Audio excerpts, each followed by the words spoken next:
I'm an Asian boy. Reference to ancient or primitive systems of religious beliefs and worship. In other words, non-Catholic vibes, right? Well, it's funny because Devoted attention to a particular person. Oh, he did make it. I was so worried. I was like, because I played the Kurt song, and I was like, Kurt, he's busy because he's scuba diving. He's scuba diving right now.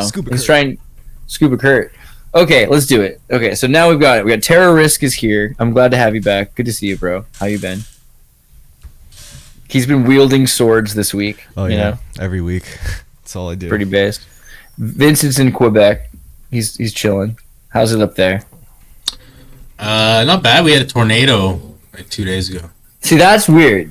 That to me is weird. You don't think of French Canadian tornadoes, like No. I mean, it's a north, like pretty far north tornado, which is a very rare thing. I mean, so it's only happened a few times in Quebec in the last 100 years. So, jeez, did it like do any damage or anything, or was it pretty much? I don't know. I didn't read much into it, but there was a tornado like 2 years ago as well, and like that was crazy. The more you see, yeah, like there was one in LA or something like several dust storm twister things that were small that were starting to.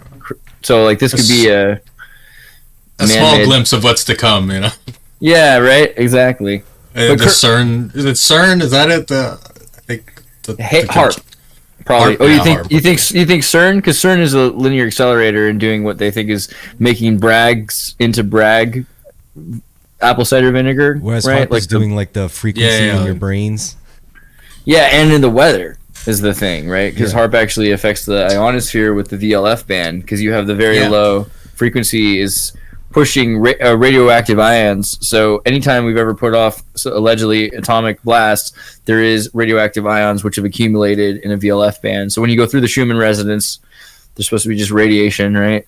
Which is crazy. I think there was like I'm sorry, what were you saying? Well, there's a lot of like they're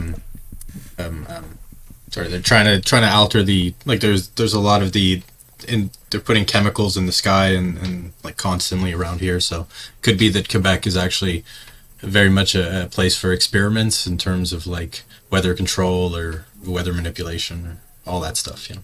Dude, Kurt, your legs look great. I just wanted to say. So are you in scuba shorts right now? Is that what's going on? No, I'm doing the preliminary online courses. So yeah, it only takes probably 15 hours to get it done, but yeah, it's not very.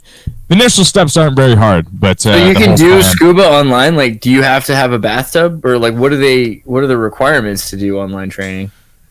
No, you start out doing the online training, and it's. And then you can go in to do the tests or like the real things with you training. Basically, yeah, they review all the information with you, and then I guess scuba is one of the easier professional things you could do, depending on who you are, because I think a lot of people would get freaked out about scuba, you know, just with all the machinery and stuff. They get kind of spooky, but I don't know.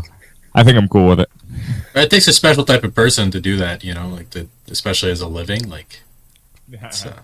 Yeah, scuba's rad, except for like coming up fast. You gotta like the thing that scares me isn't like ever equipment.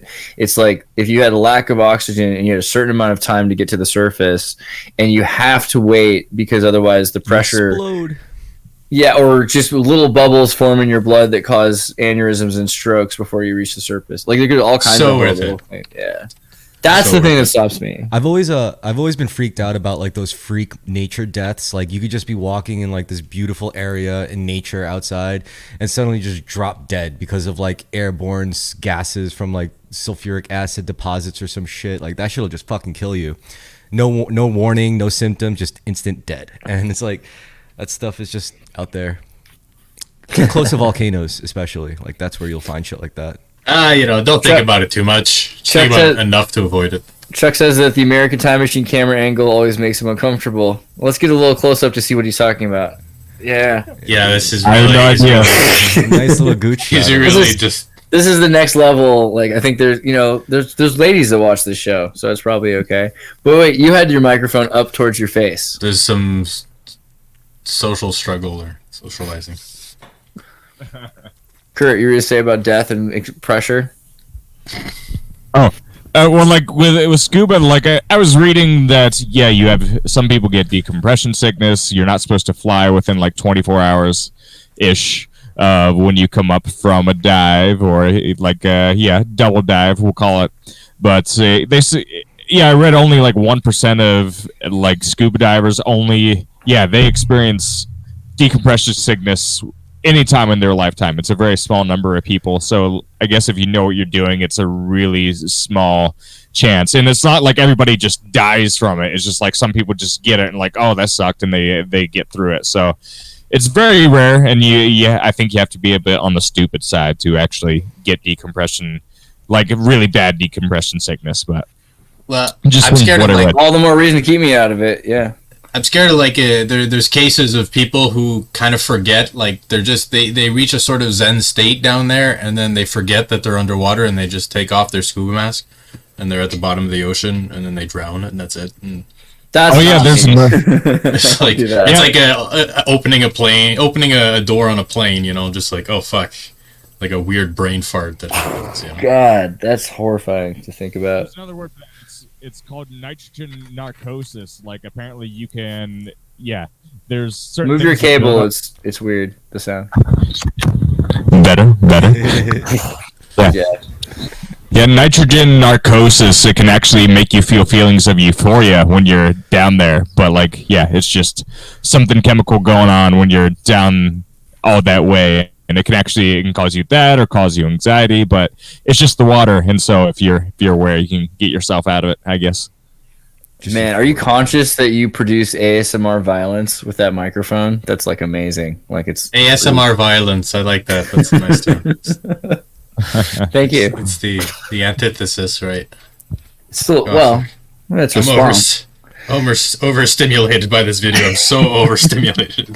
ASMR cancer. It would be interesting if like there was something to those weird quack theories. They're saying how eventually we could have sounds that could cure diseases if you listen to them or if you just envelop yourself in them. I mean, maybe ASMR really is like a precursor to that. I mean, apparently sounds don't just have the capacity to make you feel better. Apparently, like normally imperceptible frequencies can like drive you to be nauseous or sick or give you headaches or something. I mean, I think they need to start, if they tuned everything to like holy frequencies, I wonder if solfeggio frequencies would just, lower like insurance and health care costs. That'd be sick. Well, it's interesting because it seems self-evident, like we know that music, for example, is a healing thing and that it actually does have an effect on us physically and mentally and all of it, Mm-hmm. Maybe it's because of the ideas behind it or something, and then it acts as sort of as a placebo effect, or it's actually a frequency thing, I mean, it is a vibration, so. I know that some frequencies make me feel bad, and it's not like the idea behind it. I'm just like, whoa, that's like a. I know it's very close to the brown note. It's very close to the brown note. I talked about this a little bit yesterday, but it's been on my mind. Charles Manson made really great pop music, okay? And like was part of the Topanga Canyon, right? Topanga Canyon mind control military MK Ultra, whatever I have to type there, right? Topanga. Like we blah blah blah. Yeah, Topanga Canyon. Okay, so we'll get to Caroline later. We'll do that in a minute. I'm just saying with Charles Manson, he went to Brian Wilson from the Beach Boys and recorded all kinds of really great pop songs. And I made that cover. Did you hear my look at your game girl cover? Yeah. Tell those lies, baby, but you're only fooling you. Can you feel all those feelings real? Look at your Right. Charles Manson, everybody. So, like, two things I realized. Like, one is, like, how sad it was because he would have really loved the 80s if he had access to, like, the equipment, because we could do with, like, cassette recorders in prison. Imagine if he had, like, an 8-track mixer. Well, he was the MK Ultra sacrifice for it, He was like, okay, I'm going to usher in that technology, techno. And then everyone else took from him, But the other thing is, like, how cool is his music, right? Can't you judge something by, like, its fruit? Hey, look. It sounds like the generic shit that came after it. Well, there's still a science behind fine, but I mean, there's an art to writing an earworm. You can't just decide, oh, I'm going to write an earworm and just anybody can do it. It's actually hard. I don't think the metric should be if it's good or not. I think that it's a functional earworm and it's Yeah, catchy that's what and I it would does say. all I would those agree things. with- I would It agree does with that. it does all the MK Ultra triggers that makes Yeah. you go, oh yeah, I'm That's- listening to like I Charles mean, Manson music That's right what now. good. Like this That's what that word you use. Good. That's what that word means. That's what that is, right? Because if you have like functional. I don't know. a functional, yeah, functional form. I was just literally. I mean, you thinking could this write earlier. a catchy I don't song know about if like I'd say- look, assaulting I was people and stuff. driving. If, Well, that's if the fine. goal is something bad, then I can't say that like if it's functionally doing its purpose by doing something bad. Good then just that means means it's kind good. of good. Just means kind of godly, right? Like the devil's kind of godly, like godlike in a sense, right? It's like it's following a sacred structure. But and he's also geometry. evil. He's also True. the embodiment of evil. Yeah, but like so then that. No, I get it. It's like the yin That yang. expl- There's a little bit of good in the evil and all that. But also the devil writes all the music. I get you there. But there's something I about don't know. all the good I don't know about music. that. Clearly, Lucifer did all the worship tunes because he's like every day has to like outdo himself. Yesterday he did like a water show, and he's like, "I'm sorry, that was crazy." Today we've got lions jumping through fire rings. It's gonna be great. Yeah, guys. yeah. You know But that. David sang that holy. He played that holy tune, and It was God, over. God liked it. you know? Lucifer's like, "Really? That's what you wanted?" Well, Yeah. There's a really this funny is just the joke. tribute, right? It was probably Yeah. formulaic as heck. There's that joke. It's like how heaven must be super boring because all the good musicians are in hell, like Mozart, Yeah. Bach, all the rock stars. They're all burning in hell. So it's like that's where all the good music is. I like the one Sure, where like but- heaven and hell are actually like next to each other, and there's not like a big pearly gate wall. It's actually this little fence, and the fence is broken in, and people are crossing back and forth. And then God's like, "You gotta like clean up your side of the fence," and the devil's like, "You do it." And then God's like, "If you don't do it, I'm gonna get a lawyer." And then the devil's like, "Where in heaven are you gonna get a lawyer?" That's good. Sure, but boredom is it's a neurochemical deficit. It's a need that's relative to the suffering of existence. And so, if all the good musicians no are in plans this week. hell and all they play is show tunes in heaven, if we don't have that neuro deficit of like boredom, we'll just be like, yeah, show tunes are good. Well, They the do only their thing- function. You They're also, like, godly. there's two good things I need when I'm listening to music. Like, there's really two things I need. Like, one is formula, so I'm like, and then it does. If I've never heard the song before and I know where it's gonna go, and it goes up or something like that, and I'm like, good, it did what it's supposed to do, and I'm really proud of that song, and it makes me feel like it's right. The only thing that's like maybe as good or better is when a song does something you don't expect that still works. You're like, oh wow, I expected you to go, yeah. and then you hit a sharp, and that was, but it makes sense because you did all this other formula, which is what all I care is that you're following formula. Yeah, Like, I don't- know I I don't- need that.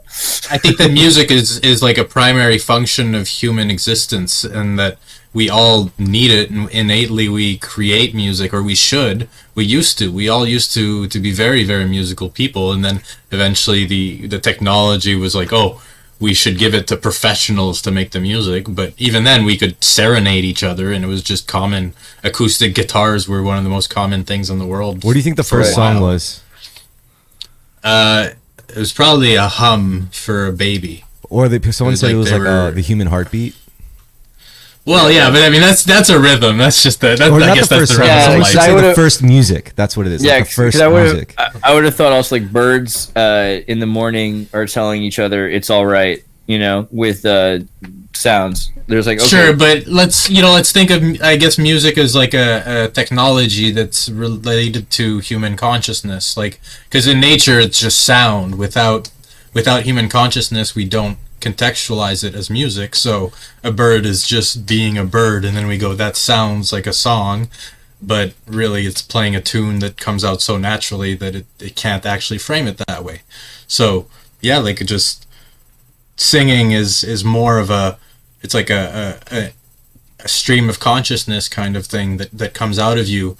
Like it, for some reason there's a term that's been throwing around with like people with ADD, like stimming, where people make certain sounds and they sort of create like rhythms just out of nowhere, where they'll start whistling or whatever kind of thing. And it's also, I guess, something of like Tourette's, but like this is just what people have always done. We just hum. People have hummed while walking. People have whistled a tune forever, and this is just part of I think it's part of our self-regulation of our neurology, that we just gotta do it, and it's almost like dance, but we've sort of shoved these things into a corner socially, that this is the appropriate place to do it, and you have to reserve your your tune for yourself in a way. Bernie, do you have your like former lodge bumper like as a sticker on your back window? Is that the deal, Burns? I just saw like lodge number like 483 or something like that. Is that your lodge behind you? You're muted, by the way. I like it. I mean, you're porch masoned out, but you're an everyman's mason. You're like an everyman's Canadian right now. Still can't hear you. Oh, There he is. There he all is. right. Bernie's just working at his new job on a tractor. Oh, that's what the triangle was. I thought you were driving on the highway, and I was like, dude, he's got this lodge number. That's your tractor number. Am I embarrassed? Am I embarrassed? That's pretty great. Look at you doing work. This is totally... Yeah, my apologies. I will be off work in like 10 minutes and rejoin your stream. Hey. Yeah, I feel like this probably might get But I you saw a writ- social experiment, so this might get you written up. I'm gonna pull you out. I don't want sorry you I to can't see hear it. I this. guess you don't. I'm pulling you out. I don't want you to get written up. As soon as they see that, bro, are you kidding me? Like, that's not okay. I hope it's okay. That's You're beautiful. out here talking about Yeah. metaphysics on the job site. Bro, what if they... That's I don't know awesome. what you're thinking. Oh, man, that kind of blows my mind. Well, do you guys want to talk about social experiments, or are we still on that? Sure. All That's right. what. Caroline Consnar, right? One of the funniest women in comedy. Do you know who this is? I've seen her stuff a few times. Yeah, she's like young. She's done some like videos that are kind of interesting, witchcraft and things like that. Mini VHS kind of. I mean, it's Zoomer humor, but it's definitely like funny, I think. So she made a video. I have an announcement, and it's this video that was like, you haven't been on the internet in like a year, and it's because I'm a young 20-something who's become 20, and I become pregnant, and I'm not with the guy anymore, but I'm keeping the baby. She's like crying and manic, and it's like freaking amazing. Honestly, this video is a masterpiece. This is really powerfully well edited. Like I don't know if she's going to NYU film art school or what, but it's in like acting level is genius. Point is, she then disappears for a minute, and she does another video called "I Lost the Baby." And "I Lost the Baby" is like, I don't know where I put the baby. I don't know where I put the baby. I don't know, where's that baby at? It's freaking brilliant, right? And she's like, here's the thing. I made this whole video as a social experiment because, you know what I mean? And everyone's like, no, and like now everyone's all upset. No, they don't want to hear her out. They're just like, how could you do that? You lied to all these It people. is a pretty before you sick even hear her out. lie. Like, that's a really big one. Super sick, bro. It was like, what? That's a sick burn, bro, is what that is. That is based. That's a based. That is amazing. And then what she does is she's like, actually, it was all a social experiment to announce my Patreon, right? And the reason is because, you know, after years of being told by everyone who's ever found my name on the internet that they want to rape me because she's like a young girl, right? And like how that's like freaked her out. She's gotten her own impression of the world from the internet. And so she's trying to bring to presence like how little people really exist, how much untruth matters more than truth these days because there's so much less truth that people experience and so much more capacity to live in lies that people have, and how monetary values are associated with everyone, whether they care about anything, how much time they put into watching you. Oh, you subscribed to me? Oh, you super chatted, etc. I don't know, man. I was just like, wow. I don't know if it's because I went to college too long or something, but I was just like, wow, this is brilliant. This is like the greatest video. I'm sorry to say that yet. I wanted to wait till you guys were all like, this is terrible. Sorry, this is terrible, right? I mean, I've seen much worse though. pros and Just- cons. I've seen like, because like, I know the type she is, like one of those artsy kids who spend literally just artsy kids who spend too much time on the internet. I know the kind of like content that they would engage with and like a lot of times produce. That shit's like, I don't know, that's a little higher tier because usually the stuff you see is like just people doing degenerate stuff, but now it's becoming like a more refined and polished packaged product, the content. So it's like, Yeah. I'd say this is like the next level of what I'm used to seeing, you know? Just Totally. like Yeah, no, like, more- I mean, this is like, do you guys remember what Man on the Moon? Did you guys ever watch Andy Kaufman stuff? Like, you know, Andy Kaufman's whole thing, it doesn't matter, like, how much respect can you have for your audience, right? Like, we have a different thing going here because our audience become are like co-hosts, but in real life with the television and the YouTube world where millions of people that she's interacting with, like she shouldn't care what they think. She should only care what they feel, right? More importantly, she has to care what they feel. And this is making people feel a way, but also she's not just making this drama without telling people what's going on. I think that's why people are so upset. They're like, hey, you got me. You know what I mean? That's really what kind of blows people's mind, is that they don't like to be confronted with the fact that they're living a lie, and they'd rather just keep going on with that lie. I feel like that's really the upset. Yeah. I think people are shown that what they believe is easy to manipulate and easy to exploit, and when it's placed directly in front of them, they can't really handle it, and they react that way. But I mean, you know, poor girl becoming famous on the internet is a curse. Right, yeah, she didn't mean to do it, obviously. Like, when she first was, like... telling you unspeakable things. When she was 14 and she made, like, a couple YouTube videos, and they, like, put her out there, and, like, she got, like... If you go for 100,000 is one thing. 1 million views... But this happened for every celebrity. This happened for every celebrity, boy and girl. Any 12-year-old, anyone on the cusp of puberty or going through it, like, every single time... Like, they put it, whether it be on TV or in comment sections, there's a weird just normalization of this sort of like everyone's waiting till they're 18 kind of thing. And it's always insinuated, you know? It's really creepy. Well, a lot of people were super pissed. I don't know. Like, maybe I should have started with that. Is like, I don't think people should be mad. I think that she's right for doing this, because she's reaching a sort of, like, I think that self-reflection is the meta part where we reach the next level. But look at this. This says everything you need to say. I don't know. This Swell Entertainment person, like, their face, like, this is the face of the kind of person that you want to manipulate the emotions of. I'm sorry. I ended that sentence with a preposition. Well, she's got that sort of Who face, you know? The Pixar face. I don't have a problem. Well, I'm talking, you know, like the Dr. Zeus face there. It's like, actually, what it is to me isn't anything to do with her, like, genes. It's literally the muscle. It's the muscle contortion. Like, the way she's always sneering. She's always got that, like. Yeah, it's like she's got the. Sorry, go on. I think you're right from what you said before. How, like, when celebrity culture could get like extreme levels of parasocial, where it's just straight up like you might as well just be self-reflecting with your time at this point. You know, like, if you can't even count on anything to be sincere, authentic, and it's just purely made for like packaged forms of entertainment, then you might as well just at that point like look at it as if you're like looking at a version of yourself, just, you know, a fucked up version. But yeah, I agree with that sentiment. I don't know, I just wanted to say so.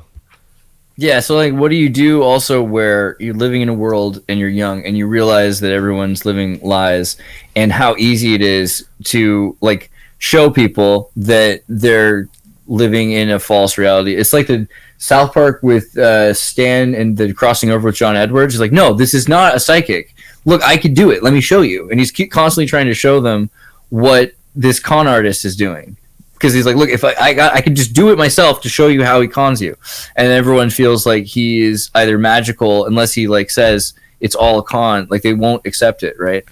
My strategy is like to just really try to commit yourself to what you love the most. You know, don't commit yourself to what you don't love, because that's going to be like not good. If you don't love doing it, you're just going to feel like it's a waste of time and burn out. But if you're committing yourself to something you actually love and enjoy doing, I mean, then it'll never be a waste of time. Sure, it might not get you rich, but at least you could say, like, spend your years saying you're doing something that you actually enjoy doing. And I don't know, I mean, who's to say, like, what if, you know, making a lot of money isn't even necessarily the answer, right? Like, so that's what I would say. But I think that there's a lack of self-reflection sometimes in the indulgence of things we love, because we fail to distinguish between what we love and what makes us feel good.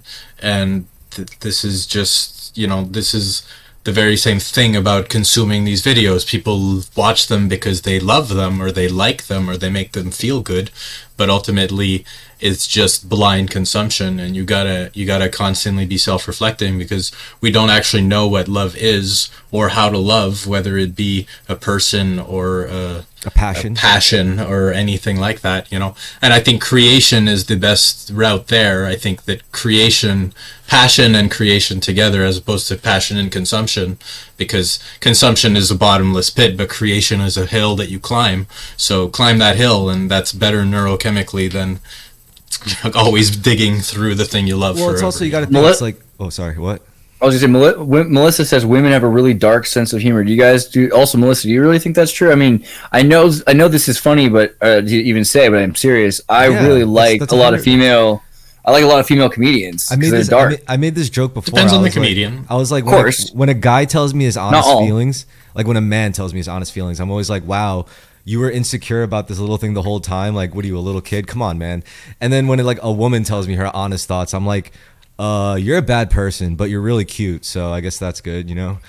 There are a lot of really, like, people think women aren't funny or something, but like, I mean, I'm not just talking about the 70s and the 80s when they were like the best comedians, but Chrissy Mayer, there's just so many really great female comedians. And it's true. A lot of time, it's a little bit more hardcore than any other comedy. I'm not saying Amy Schumer is even a woman, let alone a human. I think some men have like a reaction to a woman being funny. Like if it came out of a man's mouth, they would find it funnier than if it came out of a woman's mouth. In the same way that, you know, a woman, I don't know, swearing compared to a man swearing is seen as less bad in the eyes of some men.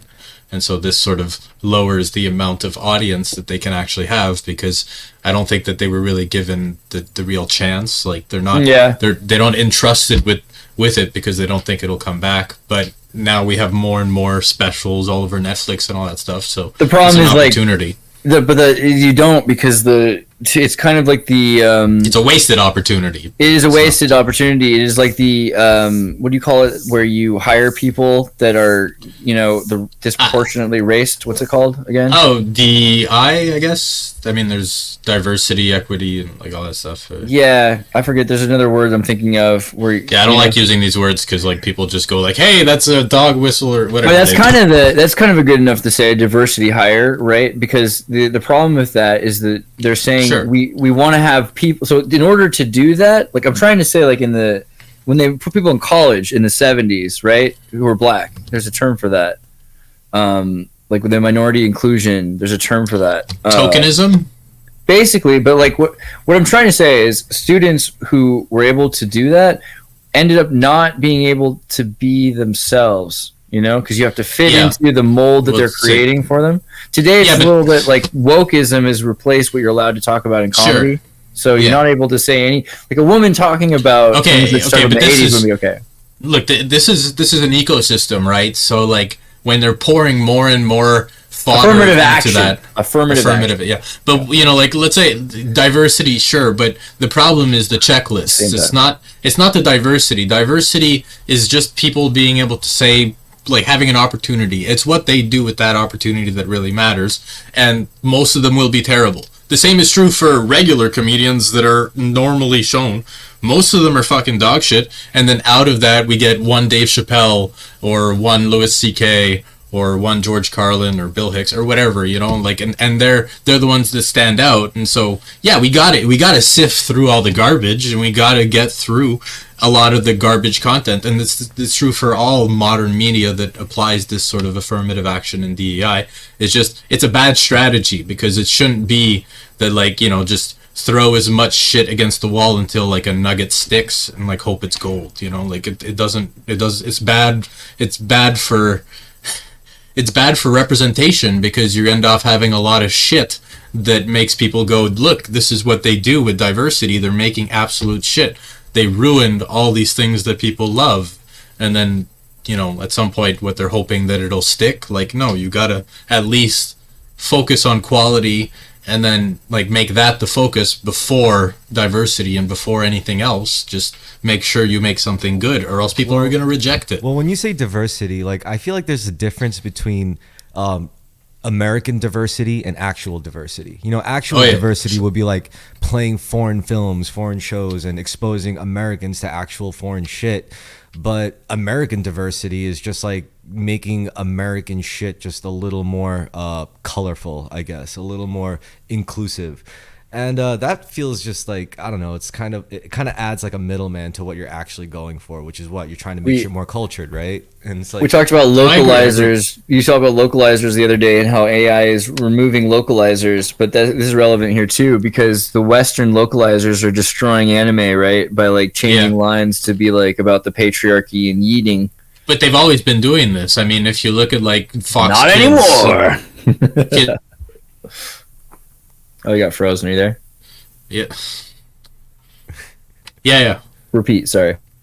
Yeah, well, you know, like Fox Kids like did that, and like there was a whole bunch of like just the very structure of anime in the 90s and early 2000s was completely changed when it was brought to the Right. West.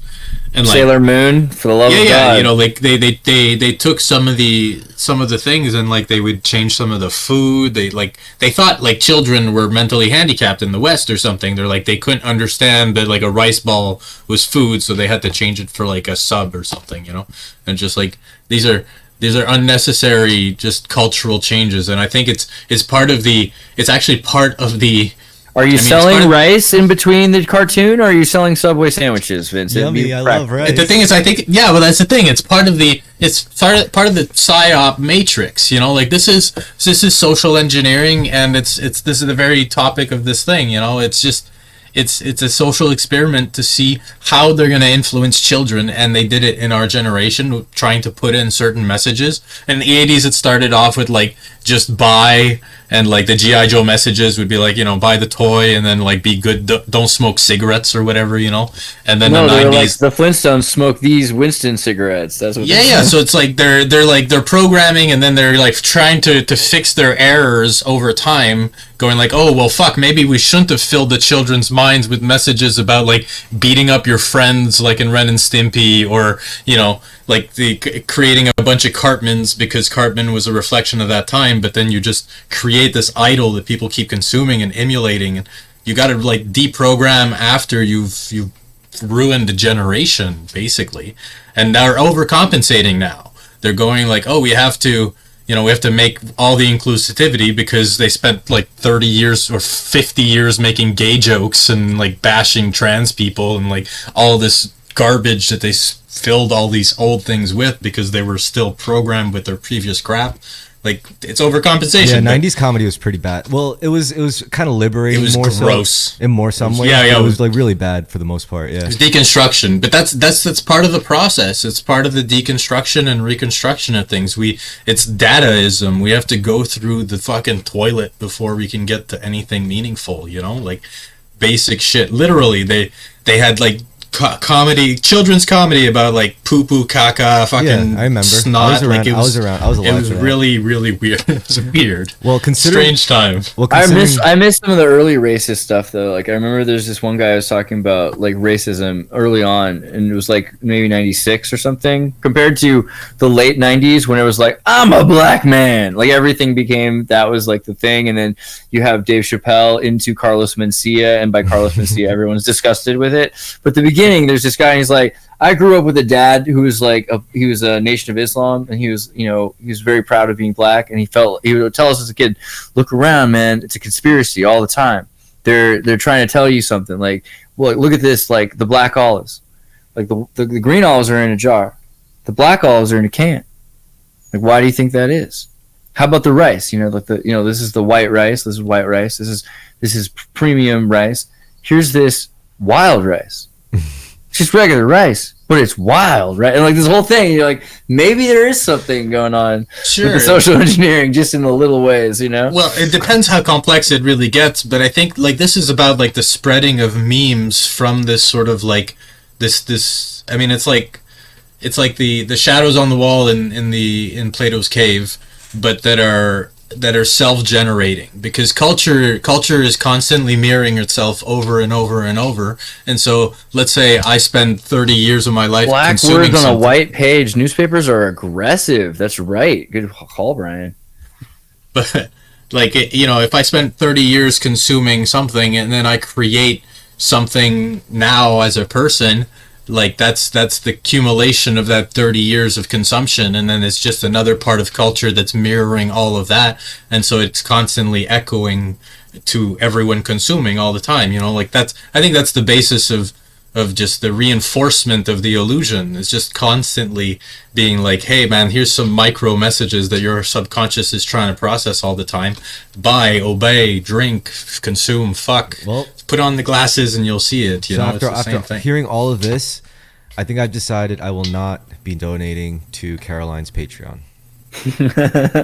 I was thinking about That's my doing final it. verdict. I was like, if you're gonna make more content, I'll consider it. But like, I don't think it's gonna be my first move. But how can we trust her from now on? Yeah, it's not like I'm gonna That's help the her thing. feed her I imaginary now- baby. Like I never trusted her anyways. I trust Some- her. It's some weird. person. Like it's weird. Like I all of a sudden she established trust with me. You know what I mean? She was like, "Look, oh yeah, well it's because you That's see how I that felt. she's a player, so now you can see that she's on your level. She's oh god, yeah, I'm just a terrible." she's not just some chick creating content. She's playing the meta game now. You can't trust her.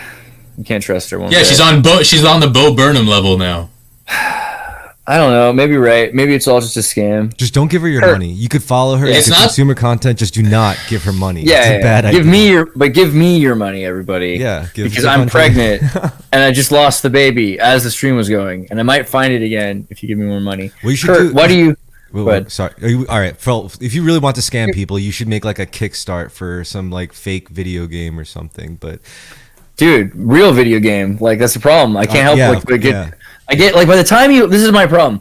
I don't want to do a con because by the time you put as much work as you have to into the con, you could have just done the real freaking thing. That's true. It's so this world Make is a so game magical. about conning people. Yeah. Oh, yeah, there you exactly. go. Like this world's so magical that you can realize anything. So the idea of like not realizing the thing is actually seems like harder in some way because you have Yeah, to but- almost purposefully not. The thing is, I it's first- easier to destroy and it's easier to create for negativity than it is to create something that is earnest and pure. Because then it'll be judged. Then someone will be like, "Oh, it's shit," or "It's not perfect." But if you're going like, "Well, I'm here to fucking scam you," then who's to say? I do believe don't make me grifting play. is an art, but Because at the same time, it's if like the there's better scam is arts out there.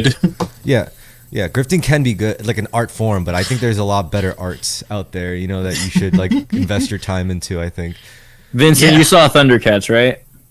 I'm familiar with it. Look, it's distant. I was maybe 4. So You know. I was working on the Thundercats musical, which got me like an impressive amount of views, and everyone keeps telling me I should do like more Thundercats videos. So I had this idea. I don't know. Here's basically Jaga's journey. Stored of omens give me sight beyond sight, and it feels like my whole world's been blown away. But to my friend son I vow I won't let this boy astray. Protecting this child, king of all cats, the eye of thunderous wisdom, as I guard against the thundering rats. I shall carry this boy through hell towards the heavens, in these cosmic seas of space, until I perish, which will be before another cat dies. Oh, Thundera, once our pride, now lost in. See, this is what happens when you show a French Canadian American. Is that Nathan comic book. Filio? That's AI Filio. That's Nathan Filio AI, bro. Is it Nathan Filio AI? Is it actually Nathan Filio? Did you actually get Nathan Filio? I'm pretty. Is he playing Thundercats? Is he It playing better the main- be. That's how we'll sell it. I don't like That would work. musicals. I have like 3 musicals I like in my life, and that's the South Park movie, Team Okay. America, and like I don't know, Cannibal the musical. if I'm feeling generous, Doctor Horrible, and the sing along okay. blog, That's pretty good. and Nathan Filio. He was Yeah. singing. Yeah, that's exactly right. Man, put him as the cat, and I'll watch it. Go for it. Put a Thundercat leader. I don't remember Lionel. I think that's it. I know, bro. Yeah. Okay. He's the Emmanuel. So, Kurt, why aren't comedians funny anymore? What's your take? I didn't hear it yet. Turn on your microphone. You're gonna mute yourself as you start to talk. That's brilliant. No, That's brilliant. Yeah, you're muted. Oh, there you go. Oh, there we go. There we go. Yeah, it's great to be audible. Nice to be audible. No, clearly, Jerry Seinfeld was very funny before everybody canceled him. You know, that's yeah. That I don't know what to say about Jerry Seinfeld and how funny Unfrosted was, or whatever. There was a Pop-Tart movie or something, and apparently it was bad. No, it was good. It was good. No, even Amy Schumer was good in Pop-Tart, the Unfrosted. Even Amy Schumer was good in that movie. Seriously. So no, there's funny comedians out there for sure. That they're out there. I mean, now the stage. All right, so I'm going to draw a parallel here. Now there is kind of a push for women to be part of things, and that God can bless. be, great. That's awesome, whatever. And so, like, one girl that gets on a lot of, what's the word? Algorithm. Gets a lot of algorithm is named Taylor Tomlinson. I actually think she's pretty funny. She's in her late 20s now. She has like her own show and stuff. And I do appreciate her comedy, and I think the aspect isn't necessarily that they've had to be masculine to be funny. It's just like, well, they've had to be a lot more open about their side of the trauma, because I think that was the biggest issue, was for a lot of women to get on the stage. A lot of them weren't willing to be like, oh, here's all the bullcrap we experience, and here it is for all of you to see. And so right. I think that's an important element for them to like get on the stage. Now, yeah, I think, and I like that. That's cool. And I think that's, a lot of good comedy is still out there, but now we're getting, I don't know. I think people are exhausted of the whole like, people are actually exhausted of free speech, believe it or not. It's like no one's has known really quite what to do with all this, perpetual speech that we've had from social media. And now it's like we are overstimulated. So it's like not even the things that are designed to like offend us. Like, yeah, there's people constantly being offended out there, of course, but I find it hard to be offended by anything anymore. And I think that's an experience that a lot of people are. I hope to God everyone gets there, Yeah, what it's like something, anytime something's like getting to you, I don't think that's just my maturity. Yeah, maybe it is. I don't know, but like I think it's partially just because we're thrown at everything that's put before us on a screen. It doesn't feel like authentic anymore. It feels like, oh, this is just trying to get under my skin because it's manufacturing, the attention economy, and so that's exhausting for everyone. So I think there's good comedians. There's good comedians. I'm having trouble putting into words how I'm feeling about why no good comedy gets to the forefront. I think a lot of good comedy doesn't come to the forefront because we're afraid of laughter at this point. I think that's the real issue. I think, we're afraid to experience joy. We're in a kind of a cycle of self-punishment right now, and you could talk about, I guess, a lot of spiritual things if you wanted to, but it's like nobody wants to laugh right now. It's like you have to be suffering to be a good person and like participate in the, progressive neoliberalism, whatever. It's like, no, the rest of the world is suffering. Why aren't you suffering too? And I think that's a completely backwards philosophy as well. It's like, I think, you do need to empathize with the world and feel its suffering, but also your responsibility is to also let them feed off of your joy as well. That's a biblical fruit of the spirit. It's joy. One of them is joy. Yeah, it's crazy. Well, the big fundamental question is punching down funny? Is it funny to punch down? Sometimes, well, yes, all the time. I think it's a bridge. That to me, I think it's a bridge though, because like within the hierarchy of suffering or whatever of victimhood, like it's a bridge between them.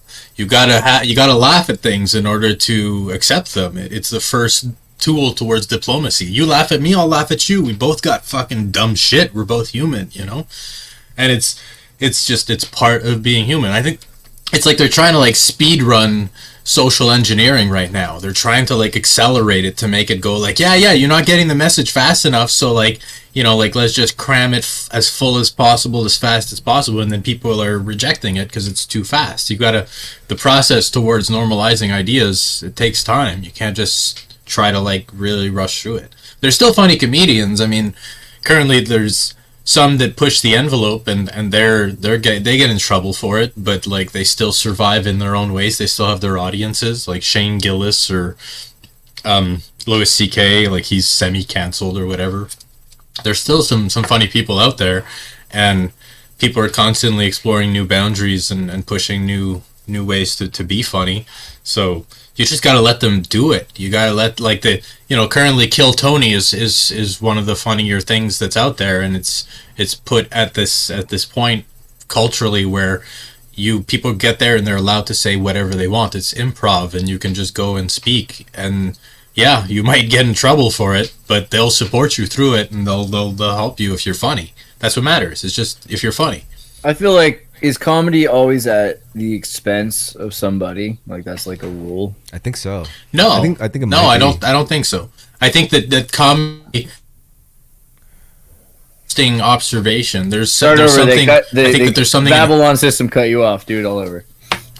I think that there's something funny about interesting observations and interesting aspects of life. Life is inherently funny, and that's part of the lens through which you experience it. Absurdism, like the comedian sees comedy everywhere he goes, and then he turns it into words for others to experience it, but he's looking for funny things, because funny things are all around us, happening all the time, and the universe is hilarious, so you just gotta laugh at it. Well, it's there's also, so much to laugh at, you know? Right, yeah, there's a horrible side. There's both sides. There's the bad side and there's the funny side, and which one you choose is really, you can look at both at the same time. Yeah, it depends how like, you frame it. that's Like sad. something ordinary could be made funny depending on how you choose to reframe it.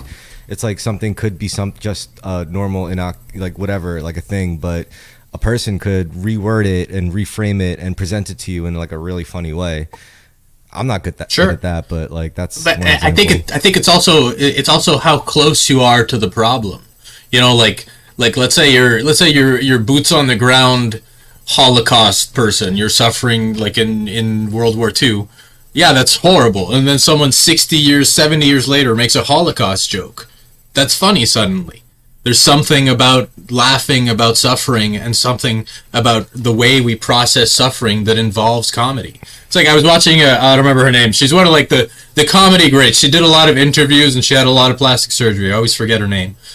Anyways, she's Rivers. Joan Rivers. She was doing a joke and she was I saying, hate that that's how you introduced her instead of as like the woman who outed Michael Obama or something. look, I'm not gonna, I wasn't gonna talk about what got her killed there, but but she's on stage and someone's telling her like, you know, you shouldn't make fun of that. You shouldn't make fun of that. And she's like, my husband is an amputee, and she goes and makes an amputee joke, and she's like, you know, like that's how I cope with it. That's how we process trauma. Well, yeah, so two things there. One, like Joan Rivers, judge people by their actions. Two, it sounds like if comedy is at the expense, because it is sometimes at the expense, like, let's admit it, if like a fat person trips on a banana peel, it can be pretty funny, all right? Maybe there's context where it's not, but there's a cartoon of that will make you laugh out there somewhere. And the idea that it's at the expense of someone, I feel like a lot of comedy, like Terrorisk, you were about to say you think it is. How do you feel like it is a lot, often comedy at the expense of others? Hell Yeah, well, comedies I are do. Often I do, but Strong. I don't know about all the time. I think some things are just funny without being necessarily at the expense of a person. But at the very least, I mean, most, like, you could also say like, oh, you could make it at the expense of yourself, which is like, I guess, That's the way to do it, I think. I think like Louis C.K. is a great example where he makes the joke about himself. You just made an example of someone who's a amputee makes jokes about themselves. I think if you're Carlos Mencia and you're making jokes about Latin culture, even though he pretended to be Mexican when he was really from Honduras, like there's still something there to be said about self culture, saying this is what we do in East LA. I don't know. I feel like that's also when people think about racist jokes. A lot of time, the funnier racist jokes are from black people who grew up in the projects, right? And so they lived with such absurd levels of oppression that the absurdity was worth mentioning, right? If you look at like Patrice O'Neill, like I don't know if you guys remember Patrice O'Neill, but Patrice O'Neill was great at crossing that boundary culturally. You know, like he would make a lot of racist jokes about white people, and then he'd make racist jokes about black people, and then he'd make sexist jokes, and then he'd make them about Chinese, and he'd make them about everyone all the time. And he was one of the most offensive comedians out there, but he was also, like, he was a comedian's comedian, you know, like, amongst comedians, he was extremely loved, and then the audience was a mixed bag, because he would say what he honestly felt. But what made him, I think, work is that he was honest about his standpoint, like the perspective from which he was saying it. He wasn't saying all white people are this and that. He might have said those words, but he wasn't earnest because it's part of the joke where it's a generalization. But he was saying, as a black person, this is my perspective. This is the cultural clash, and there's a cultural clash that's happening. And the joke became the cultural clash itself, as opposed to just, like, it was like, you make fun of me, I make fun of you, I make fun of you, you make fun of me. It's always back and forth. And that's how he respected people. That was his form of combat, really. It was almost a form of combat where it was kind of like rap battles where just you roast me, I roast you, you roast me, and it's just back and forth, but in a playful manner when no one gets shot at the end. And I think that's a way healthier way to do it. You get a trans person and then like a transphobe and they just roast each other. Who knows what'll happen? But you know, if you frame it as like someone, what happens. I mean, I'm sorry to interrupt. I'm just saying, like, well, someone gets canceled. Someone gets canceled in the end, you know. But it's an that's like a death match. That's pretty good. But the thing is that there's an emotional blockage there because they overreact to the comedy about them, and I think that's a trauma reaction. I mean, a lot of people are traumatized, and so we're fed the narrative that we should be offended by everything, but it's also that people are genuinely traumatized, and so I think that's part of MK Ultra programming, where you feed trauma and then you try to shape it, and that's what's happening now. Comedy works when it's about absurdism and at the expense of others, because in a society which is elevated high enough, at least its demographic that's large enough within the Maslow's hierarchy of needs, so that they have the freedom to pursue abstract struggles and stress, then they can say, okay, what are some things in the world that I'd like to, worry about fixing? Like I have so much free time, I could elect to care about this subject or that subject. Let's listen to comedy, and then from there, oh yeah, that is absurd. That's something in the world that we could work on, right? Sure, but it seems like it's part of a process towards development and enlightenment, because eventually, if we fix the social problems. If we fix the social problems that we have, then we won't need to punch down or up. This is temporary, hopefully, or else it's an eternal dance there, maybe.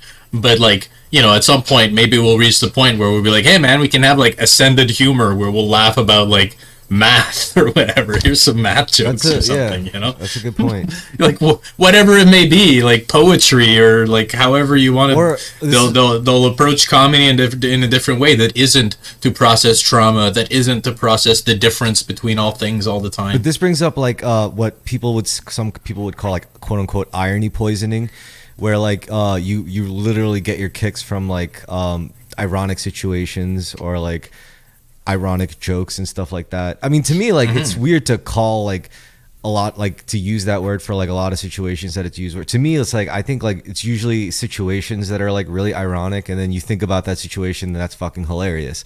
And that's not necessarily at the expense of, like, anyone in particular or a demographic. It's just the whole situation. But I think that falls into, like, the realm of absurdism. It's absurdism. So it's, But we might reach the point of post irony at some point, and we're kind of dipping into that. Currently, we're so faced with the multiplicity of all perceptions and all definitions that eventually it's gonna synthesize into one thing. It has to. So we're gonna stop. Hopefully, we're gonna stop caring about the dumb things and all these social experiments that are happening constantly. They're gonna reach a conclusion and be for a purpose, maybe. Yeah, so, like, how many of these experiments are just, like, 'cause an experiment is just to see what happens, not necessarily with the intent to change the world, right? I mean, you could make an experiment like the Back to the Future. Well, sure, but you have to do experiments in order to change the world. Like, you have to test these things. You can't just be like, I'm going to change the world, not know what you're doing. Like, you run simulations in your own head of how to change the world before. Well, a lot of the ways we find out what things are is like, we burn something to find out how old it is. Like, find an ancient scroll and we burn it to find out its age, right? I think there's permanent social experiments that, like, that have a conclusion that it's the end of the world. So, like, some social experiments go out of control. And can leak out of labs and say it again. Oh, you missed out, yeah. That's cool though. Well, I think that social experiments they're experiments, right? So they can run out of control. We can lose track of them, just like they can leak out of a lab or something. Like we don't really know what we're doing when we're experimenting. We're literally just doing a random thing and seeing how it's going to happen. And then people are like, well, it was a social experiment. How we watched cartoons as kids in the 90s never happened before. Like, it's unheard of. Like, historically, what we did in the last 60 years is a big social experiment. What else could it be? We've literally never lived this before. Right. Kurt, do we need more experiments or less? Social experiments, how do you feel? Oh, you mean like in terms of what we see on the internet? Because... No, just in general. All social experiments. I feel like... That too, sure. Go with where you go. I don't know, like the initial feeling I'm getting from the word, just from the word social experiment is like, why do we need to view everything in the under the lens of being an experiment? Like, what are we? I guess that implies that we're searching for something, but why? What are we searching for, and why are we searching for it? That's the preemptive question, I guess. And I don't know. I'm not searching for anything, I guess. But like, are we as a society trying to figure out one particular thing? I guess. I think so. Yeah, I don't know. I think we're trying to reach something higher. We've been doing it for a long time, and we've had this sort of promise of the evolved human, and we can feel the stagnation. We feel the stagnation of our culture, of our civilizations, that we've been doing this process for a while, and now we have so much technology. We have things like what we're doing right now is a miracle. This whole thing, compared to what was done in history, like just having a conversation thousands of kilometers apart, magic. It's pure magic, So who knows what's coming? Like, who knows? Really, we can't even imagine.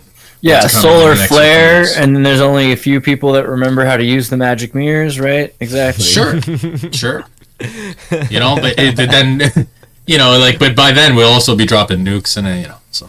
But with this whole solar flare thing, I think that we get a little over scared about it too. That's part of social predictive programming, though, right? Like, fear the sun. Like, it's just the most basic thing. Just like fear the sun. It's an enemy that's so vague and far that like it's so powerful that it's a god. It's their god, bro. The sun god. They love God. They fear their god. Basically, and I'm not saying that. Thank you. I'm not saying solar flares don't exist and that they won't knock out everything there, but like don't be so scared of fucking the thing that might happen in the sky. Like, okay, like it's fine. Plus, we have other forms of technology. We in our civilization, we've advanced technologically in different ways through, say, like music, or through the way that even poetry is written, like rap, and like the way that we communicate has greatly changed in the last few centuries. Emojis, that's pretty crazy. I mean, that's kind of emojis are very. It's an interesting. Emojis is it's an interesting language sort of change, like shift, like obviously but we look at the emoji and like we see children use them and we see teenagers use them, but we don't think about, okay, what will that mean in 50 years? Like, will language, because this is like a picture is worth 1,000 words and stuff. Instead of writing like I'm smiling, you put a smile. Like, obviously this is a summary of that language, so it can be useful. It's just, what does it actually mean? And It That's means that weird. we will never stop loving cats. But it keeps evolving cats, too. yeah. Like, you know, I'm not promoting emojis here, but like, it's Or an cats. interesting thing. I love cats. Can't trust them. I mean, that's true. Cats are like extremely destructive creatures, but I love the shit out of cats. They're If- like little ninjas. There's one right If- now. Everyone. If love was what required, if trust was what was required of love, then like, I don't think we could love anything. Kurt, if you were the size of a mouse, you'd be dead. You know that, right? What if the cat was the No, I size don't- of a human? Yeah, we gotta vibe for a I got second. my 'Cause cat that was right here, brought. too. I brought that up actually on Base AF the other night. I think, right? Or when is it? We were talking about the Sandman comic book series. And Neil What? Where? Gaiman. Who? When? I think this one based. Maybe I'm wrong. I'm projecting. I hope it was. Yeah, I'm a big fan of. I love Neil Gaiman and Sandman. That comic, was it the Infinite World, like with the cats one, where once there were like all people. I don't know. I don't know. I don't remember it by name, but I think I lent it to someone. It's like the third one or something. It's like once there was a world where there were tiny humans and giant cats. Yeah. I remember that one.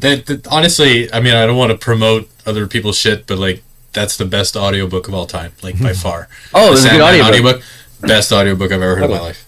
And a lot of the people who do that audiobook do audio for The Adventures in Odyssey, which is like, we've had Phil Lawler, who does like that Christian radio show, which has people that worked on like the Gummy Bears and stuff like that. Yeah, there's like some cool crossover with that audiobook. The audiobook is really nice. It's got like a total soundscape, so you kind of feel like you're going through it. Yeah. It feels like an actual like cinematic experience. Yeah, You know, and this if you is do that while you're looking at the pictures of the comic book, it's great. This is the first one for me. I've never heard of this, but someone like I have a friend who said I should try narrating for audiobooks. Oh yeah, I'm like, what? Go for it. Like, what is? it sucks that AI is taking over, but we could get you audiobook training, because I know a friend of ours who did Wednesday Ultra, who does amazing. Mr. Douglas does amazing audiobook I've never narration. even listened to an audiobook. Maybe I should try We'll it put out. you. I do all the time. It's almost like at this point, like I have a book on all the time when I'm not recording, because it's like there's so many books, man. Like if you're like doing anything, have a book playing while you're like programming or I something. agree. It's the best way to. It's the best way to mass consume books, because I mean I think there's a meditative aspect to just reading a real book. Like it's the focus thing where you're just there. But when you're like, hey, I have shit to do, but I still want to consume books. Yeah, go But for what it. I do Multitasking. is I train my voice in AI, right? So I can take a book You and read it back to yourself. I can hear it in my own voice, which is like almost as good, I feel like, and I like You should- memorize it better that way. You should do voices though for each character. Yeah, that's what I'm saying. Like you gotta, have- be like, Yeah. and then she said, "Oh wow, that was so." Yeah. Make the AI do that. I can do that. I can if I Go need for to. it. I might Go be for worth it. it. Andrea, make my voice sound like I'm doing like a dwarf or something. So what do you think about like I just thought about this the other day. There's an article that's talking about auto tuning was a form of magic, because you can't hit these perfect notes. So if you force yourself to be making those perfect notes, it's like an alchemical alignment that's happening in the Look, universe. anytime you use any medium, you're basically doing magic. Because I mean, that's like you're using a medium to transfer consciousness into a secondary Yo, physical all right, wait, form. Vince, can I ask you something? This is a Sure. question that I ask a lot of people, but I just want to get your answer. How do you actually define magic? Like in your words, what is magic? If I didn't know what it was, well, I don't know what it is. But I think magic is the thing that distinguishes humanity from nature. It is literally like the very thing that makes us supernatural. So I mean, relative to nature, and it's imagination. It's whatever emerges out of our consciousness, and that alters the consciousness of those around us. So, creativity itself, artisanalship, and then out of that, the sheer complexity of what we can do, and the sheer, the gravity of its effect on consciousness is what determines its power. And, that is limitless. And, now we've redefined magic through branding to basically make it mean non-existent. But magicians of old were the ones who could be creative and make things bind together. Magicians could be creative. Keep going. You got cut. Oh, Well, magicians of old were the ones who could speak the most eloquently, who could, because speaking was way harder than comprehension. So if you can know a language and teach it to someone else, it's way easier for them to keep absorbing than it is for them to speak on your level. And so that was someone who was like a very powerful person in the hierarchy of culture. Understanding how words go together, our total spells, Sanskrit. Right? The capacity to create languages, the capacity to create new words. Some call would it alter gnosis. consciousness. Gnosis, but even Sure. We could. It depends because I think isn't the best definition. I'm sorry, Arthur C. Clarke's third law. Any sufficiently advanced technology is indistinguishable from magic. Isn't that the best definition? But no, the problem is that it doesn't define magic. It just defines. It literally goes. It's indistinguishable from this other thing. So it's about comparing it to technology, and technology etymologically is technique plus logic. So language is a form of technology. Art is a form of technology. Silver, everything. Technology. Yeah, but so what I'm saying is that Technosophia. Silver. The word silver is a form of technology. Its place in the elemental table is technology. So I guess I should say the concept of currency, money is technically technology. Yeah. That's a form of that's a sigil that we worship and but Technosophia, bro. Technosophie. It's gonna be Technosophie. That's where we're going. But it's a hard word to define because it's one of those words that is multi-definitional, and we try to bind it into one word, and then everyone goes, "I know the true definition, and your definition is wrong." Mine is right. I think we solved something here today. It's a personal question. Technosophy. But I mean, it's the problem is that you can say that about any word. Like, it's a lexicon issue. My lexicon has certain words that mean certain things. Your lexicon has certain words. I wish I branded this before the 70s, probably, whenever this came out. Technosophy, bro. I'm not the first. There's a brick in the wall. Someone thought of it. Sorry. Neil, but hey, no, words are multi-definitional. You can just take the word and make it mean whatever the fuck you want to be. Like, postmodern, bro. Yeah, bro. Yeah, pretty much. But I think that's the basis of spellcraft. Like making a symbol, a word, and a sound alter consciousness. That's always been how we describe magic. Words are definitely more powerful than they are. We take words for granted. They really are the key to a lot of manifestations. Words are acoustical sound waves containing data that then we decipher in our own psyches. It's a crazy thing that we just do and we don't think about. No other animal does it. No other animal does what, Vincent? No animal does what? Does it on the level that we do. Every language, every animal has a set of sounds that they make. But the social structure that we've created has created entire subworlds inside of our heads. We've created stories that encompass worlds. People are offended if a Subway sandwich doesn't replace a rice ball. Yeah, we're weird. Wait, hold on. I'll be right back. Okay. Let me play a song for a second. I did. Let's see. What do you think? We did that Charles Manson one. How about this is an Argentinian classic that never was. Hold on, I gotta get down.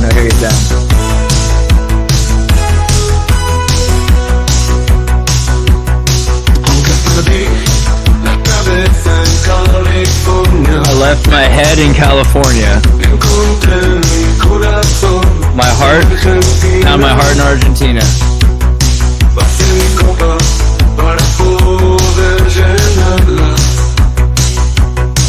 I poured out my cup so I can fill it, and now I'm drinking pure water, and now I have no thirst. And now I have no thirst. The world seems crazy and without purpose. But I found my way to life. Looking for my family, have my family free.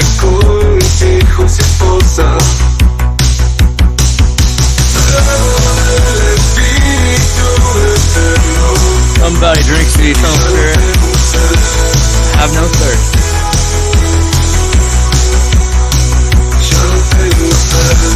See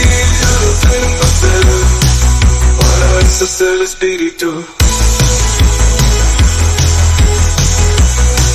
like this like Jesuit Mormon pop wave. I don't know. It's trad pop is what we're coming out with. That's the future. Okay. Have you heard of garbage in, garbage out? Gigo, Gigo, Gigo, Gigo, Gigo. Amber's like, I can see why this song didn't hit. Yeah, that's fair. Fair enough. I don't know what this is, but I've heard this line before. Okay, garbage in, garbage out. So with AI particularly, but this is about societal ideas, rubbish in, rubbish out. So they like to say, if you don't get good information, then you'll have bad information because you can only work with the information you have. Right. So it's eumemics, right? So pray, Mr. Babbage, if you put into the machine wrong figures, will the right answers come out?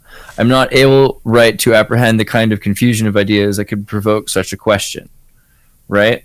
So there's this idea that you need to have a certain amount of truth to begin with in order to have more truth and datum, right? To have a certain amount of facts in order to have more facts. And that if you started with complete nonsense, then you'd only get more nonsense, right? So garbage in, garbage out. What do you guys think about this idea? Like, this is a lot of the time relates to AI. They're saying AI is getting worse probably, or it will get worse over time, because if it's been fed on human art that was its best, you get this for now that's just repeating that. But as it starts to copy itself, it'll be like a cassette tape, they say, that loses quality until it just becomes, as bad as your average human. Okay, so the difference is that humans can generate novelty and that these AI are only able to recycle. But it's a fine line, right? Humans generate novelty based on what's come before. So you can't be novel if you don't understand what came before, or else it's just random. So humans learn, AI learns. Eventually, maybe it'll be able to generate things based on, the accumulation of everything that's been done, and then do something unlike it. Who knows? Right now it's still absorbing, it's still learning, and we're still learning.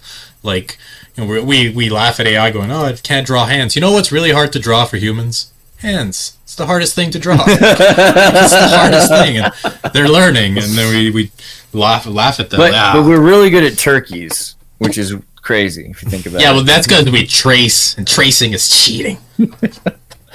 Anybody else? What do you guys think about this? Gigo, garbage in, garbage out.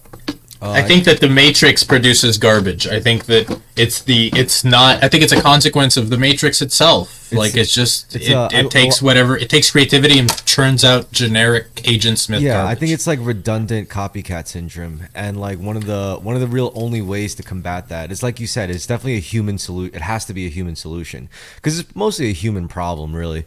So the human solution is just everyday human curiosity. As long as we just stay curious about shit and just keep wondering like how shit works and how shit came to be, we should be all right when it comes to like that kind of like rampant redundancy that could just threaten to like kill everything beautiful. Like, so yeah, just stay curious, y'all. That's what I would say. I guess, but should we make machines more human, or should we make humans more machine?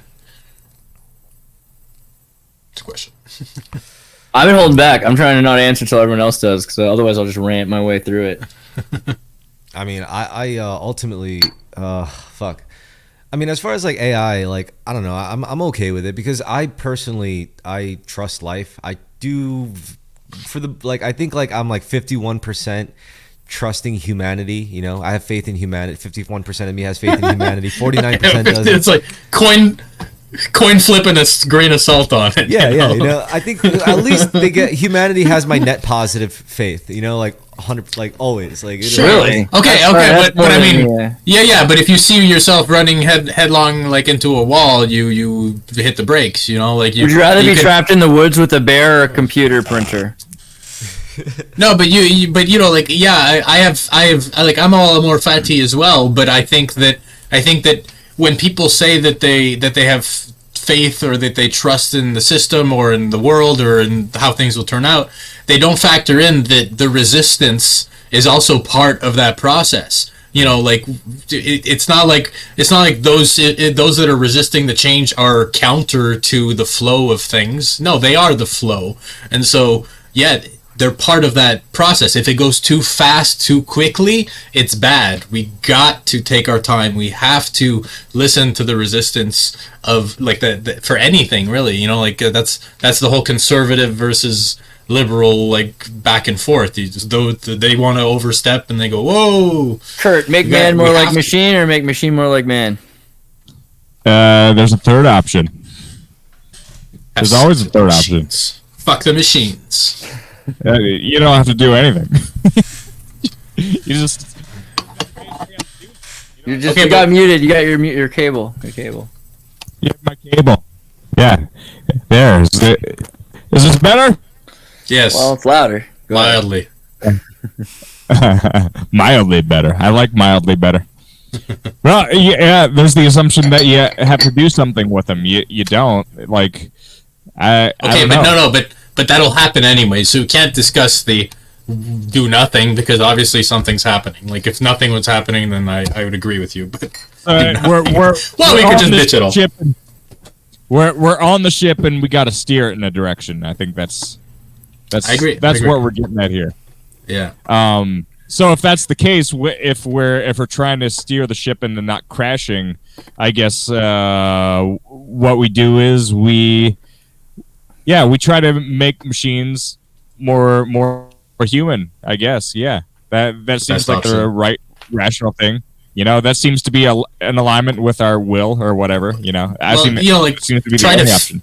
Try to fill it with the best qualities of man that we know of and all the best values that we have. And try. I mean, we can only try, really. But why would you fill it with like bad things, you know? Right. Yeah, there's a lot of qualities of humanity that are not good, and there's a lot of qualities about machines which are more optimal. It's like sure, but I meant actual qualities. Let's call them virtues or something.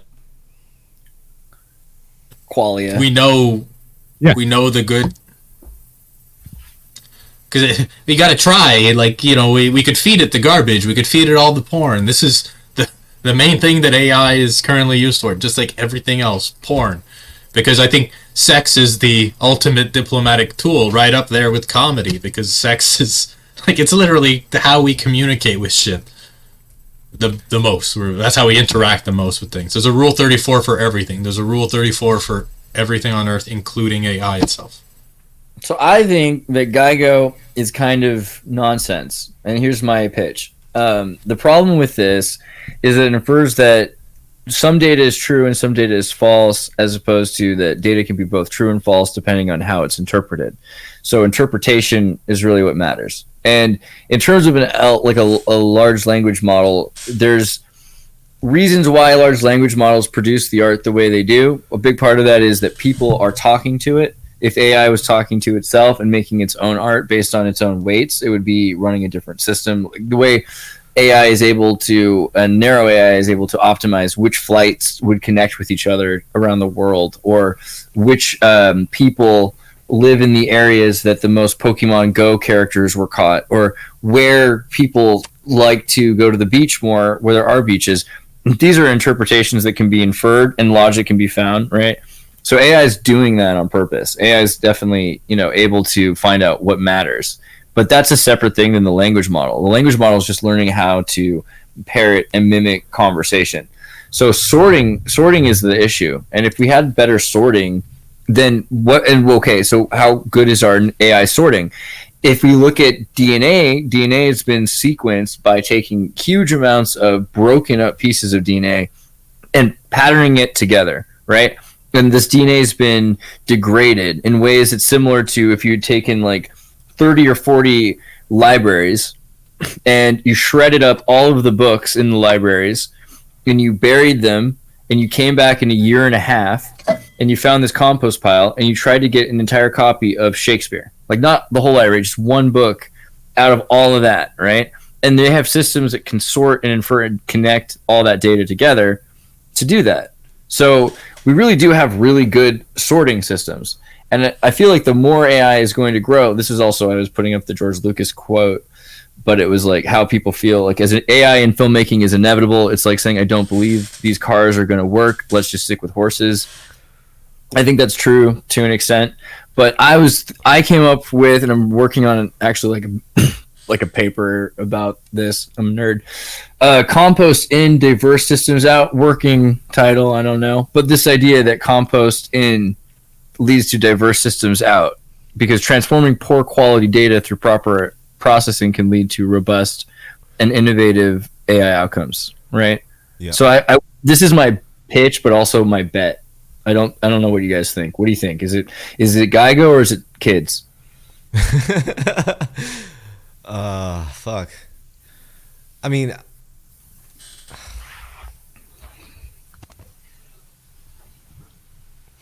I don't know. I mean, I definitely am kind of avoidant to buy into the whole Geigo thing, the garbage in, garbage out kind of thing. I do see the potential, you know. I kind of agree with you there. And yeah, I mean, well, what do you foresee like actually happening in spite of, I guess, everything Degenerating? Yeah, like in spite of everything, Yeah, like so- replicating on itself, becoming redundant. So there, right. I'll answer that in a second, but basically the short answer is phenomenological diversity. But Kurt, you had your mic up for a second. What were you going to say? We're still on the topic of Kids versus Gigo. Is it garbage in, garbage out, or is it compost in, diverse systems out? with artificial intelligence. Yeah, and basically in fundamental reality, because it actually, the reason I believe this is comes down to reality itself. Oh, hey, Bernie's here. What's up, Bernie? What up? I'm back. Yeah, I think- Been listening in. Great conversation. Thanks, bro. Yeah, Ah. we'll ask you what you think in a second. Kurt, yeah, kids versus Geigo. What are the kids doing?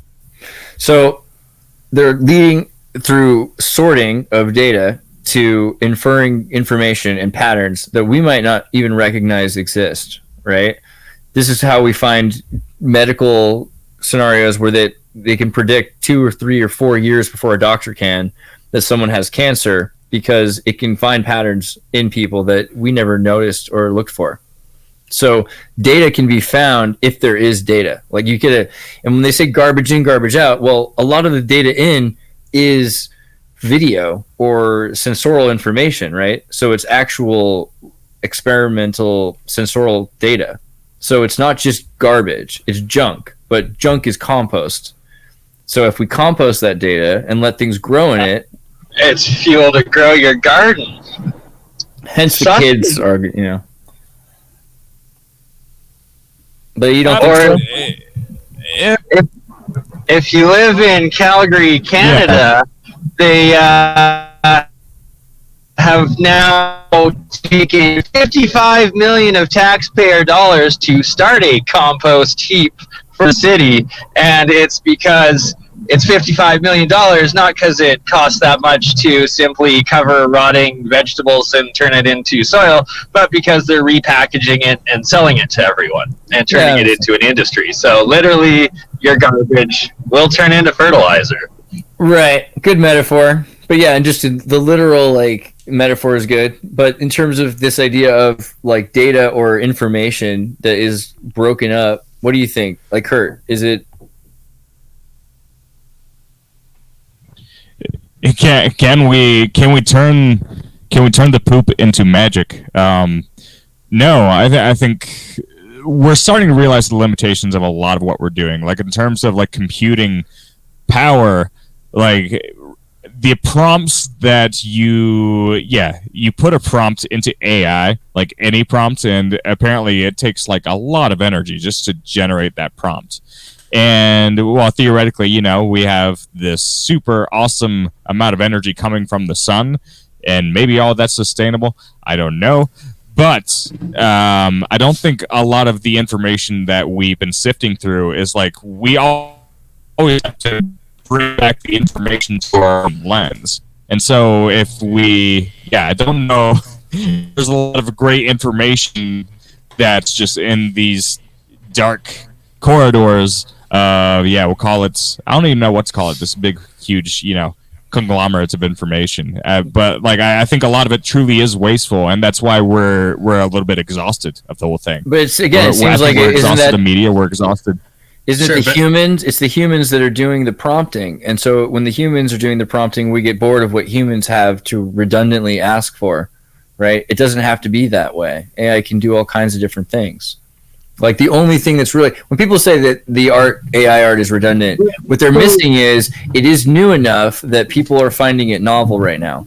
And yeah, it's following But how formulaic much rules. of that AI, XIRTUS, is human redundancy because it's all based off of human created material and information that it's Yeah, but sorting through? Humans and are made of rearranging? stardust too, right? Humans thing are is- made of stardust and have the same energy flowing through them. That the thing is, like Kurt just said. Kurt just said this. It's really interesting. I want to point this out that humans use a quarter of a calorie or something like 20 watts to run their brain. It's like 420 watts a day, right? That we're 460 that we're using to run our mind, which is a tiny amount. It's like a light bulb, but that's about the amount it takes to run a single question for ChatGPT.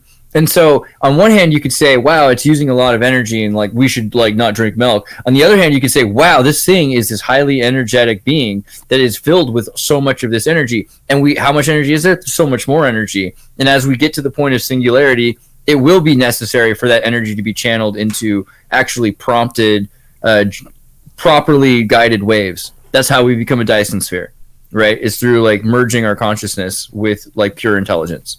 So Right.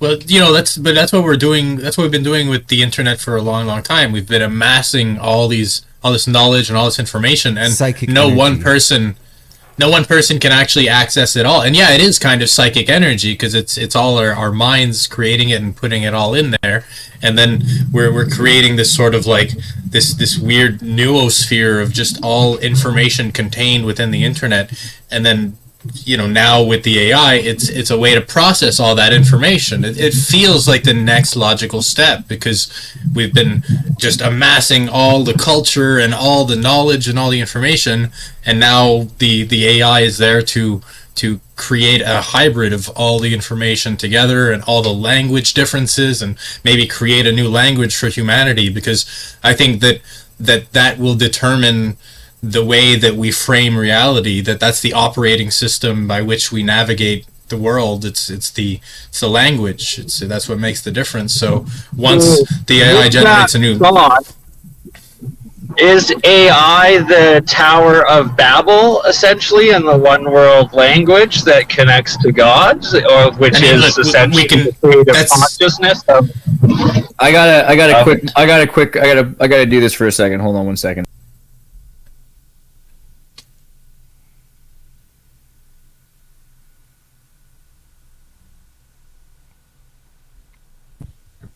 Okay, I'm back. Get what I'm saying? Yeah, So, Hi, everyone. yeah. So We're all gonna turn. Hi, everyone. Crab people. Crabs keep evolving. I've been saying it for a minute. The carcinization. Crabs keep evolving. I just wanted to finish the thought with the AI, though, and like versus it This is being the thought that, currently human, like rebranding and like figuring out and using human created. I information agree. content. I agree with Amber on that. Amber Well- says we're made of God and ChatGPT will never be us. I'm Look, not saying the thing ChatGPT is us. I'm saying it's the crab shell that humanity has created, right? Humanity has created this crab shell that is. I recall Terrence McKenna discussing this, and he was saying that the comparison. I think I brought this up at some point, but that God made flowers, so God made bees so flowers could reproduce, and in the same mentality, God made us so that we would take nature and take pieces of nature, which is what AI is made of. It's all these components from the earth. Right, and AI has got the Did I same lose you energy. guys? No, I got it. It's made of the same materials. So as it's all carbon-based, it's and all has the same energy. thing. Yeah. So like maybe like the hypothesis is that maybe we are creating a god out of nature.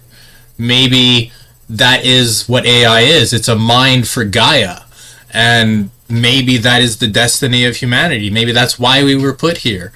You know, that George Carlin was saying nature made us to make Earth plus plastic. Well, maybe it's Earth plus AI. No, Amber, it's not that AI's got nothing on us. It's that we got AI on us like a crab shell. That's what I keep trying to say. Like, it's not. It's like it's a relationship. You know, it's this idea that we're gonna be. I don't know. Yeah. You know, we've been growing with AI for a long. We've been growing with technology for a long time, and if we have a relationship with it. We have a relationship with AI, and that relationship has a dynamic. I'll put it this way. It's like if an enlightened person engages with AI, it's going to be probably a good outcome. It's like if a sociopath engages with AI, it's probably going to be very exploitative and very fucked up. For sure. The problem right now is that there are so many. The military and the applications of using it for warfare, and that is essentially sociopathic interaction. We've run the simulations. We know what will happen. There's going to be different AIs that are going to come up with different consciousness and different sets of values. They're going to have their own individual dynamic experience of life and reality, and that's going to influence the rest of the world. You know, like once we give them bodies, that's when the really shift is going to happen, or else they're all going to be super ultra mega computers that are connected to everything. I think both are going to happen, really. Dude, Ghost in the Crab Shell coming soon. Ghost in the Crab Shell. It's going to be big. Bruh, because like it's the thing. I don't really fully get the crab metaphor. Crabs keep evolving, bro. Crabs keep evolving because carcinization. Hold on, we gotta do the crab thing again because crabs keep evolving. Right. Crabs keep evolving. So no. You need to know this. Carcinization has occurred in over 5 groups of decapod crustaceans, and like we keep evolving back to crabs, or like no, just why? Like look up why do animals keep evolving into? I just got to the article and it keeps popping. Why do animals keep evolving into crabs? It's just a evolutionarily practical thing to have an exoskeleton, have shells, to have proportions, dynamic proportions. This happens whether or not they're not related in any way, and just all these things. The king crab isn't an actual true crab, right? These are all just different members that have the same functions, and they've evolved to do that. So it's super practical. So you can imagine humanity. Humanity is this thing. Let me go back to my people. Humanity is this thing where you've got. I'll just pull it out so I can imagine being a crab. Like goddamn.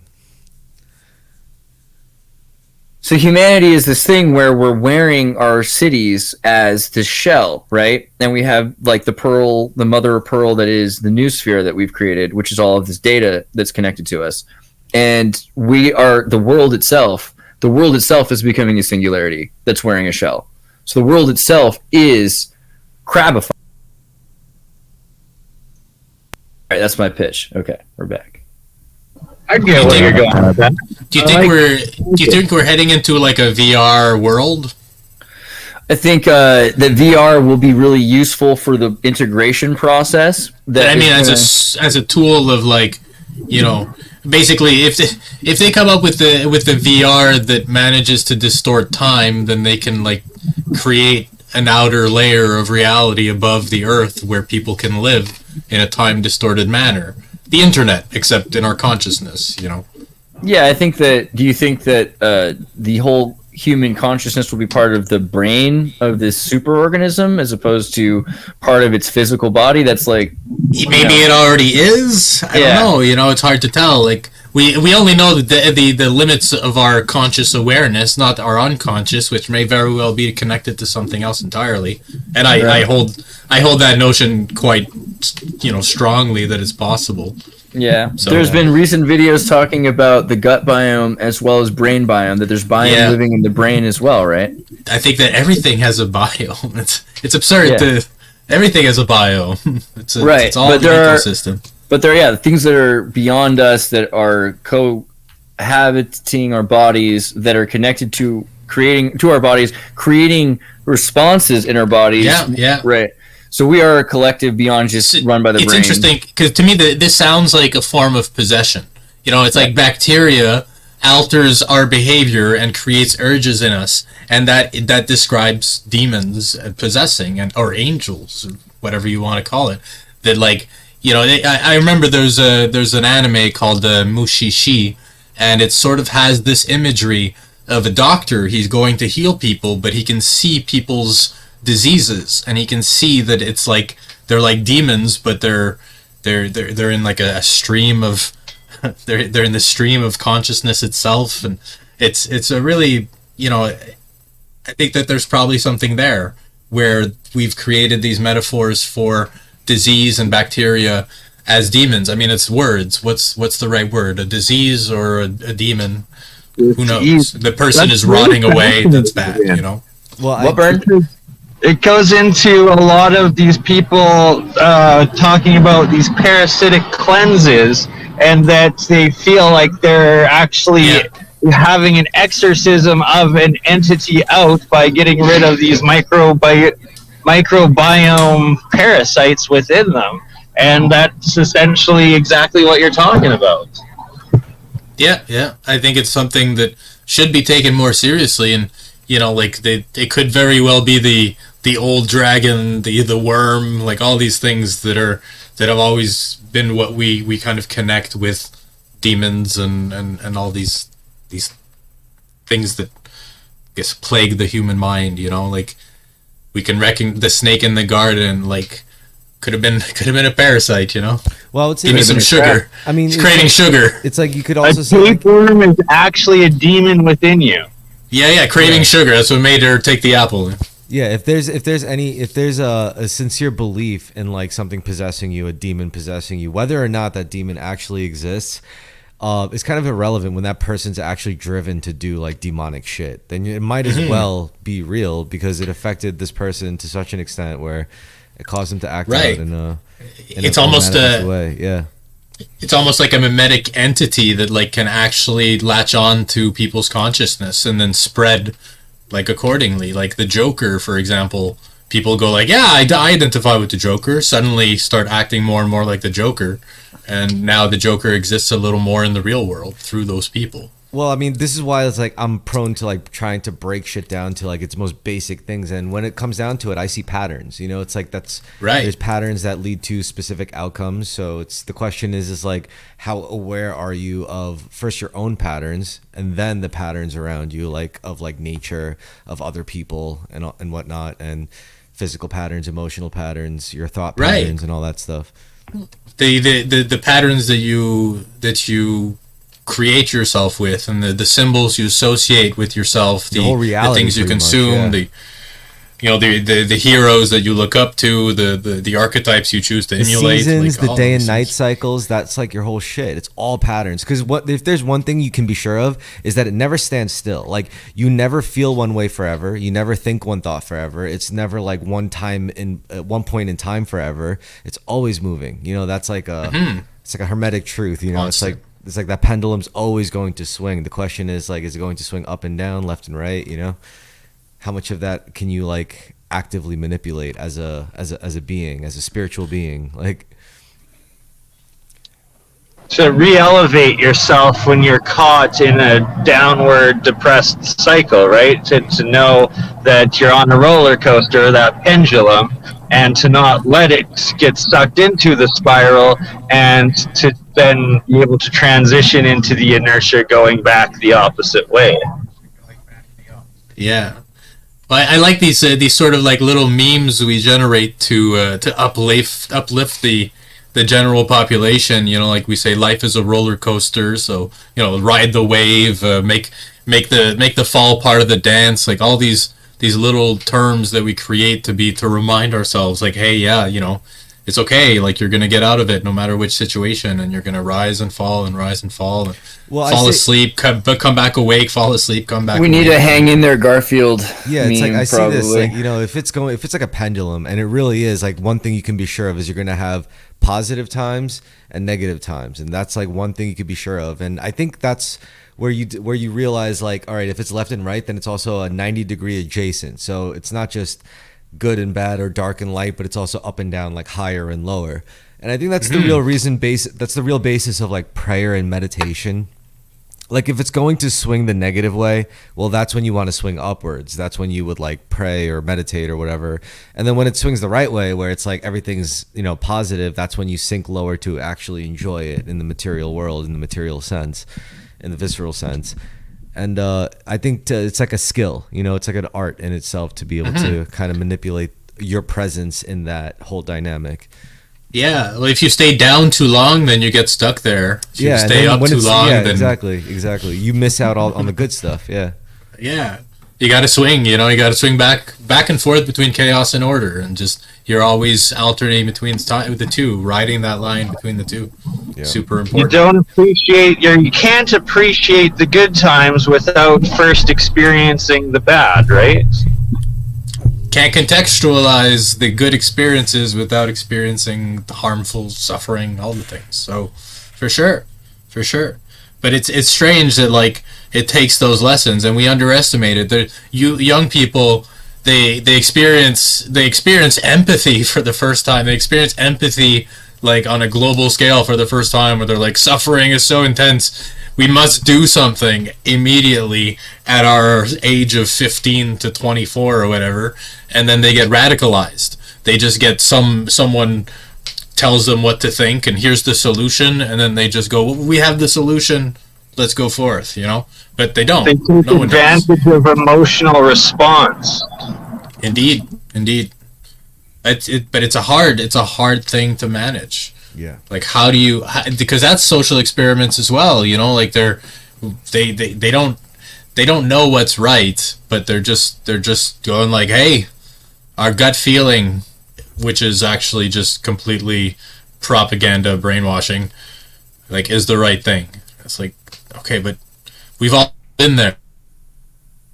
It was like, okay, yeah, I was gun-ho, but like I don't actually know how to fix the world. I tried. Everyone tried in their 20s, unless they were just getting fucked up there. But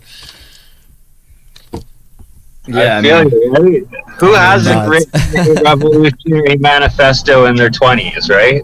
Yeah, it's part of growing up. No comment. You gotta write a manifesto at least once. So growing up from it, and realizing that you don't need a full revolution, you can actually change your own world and reality.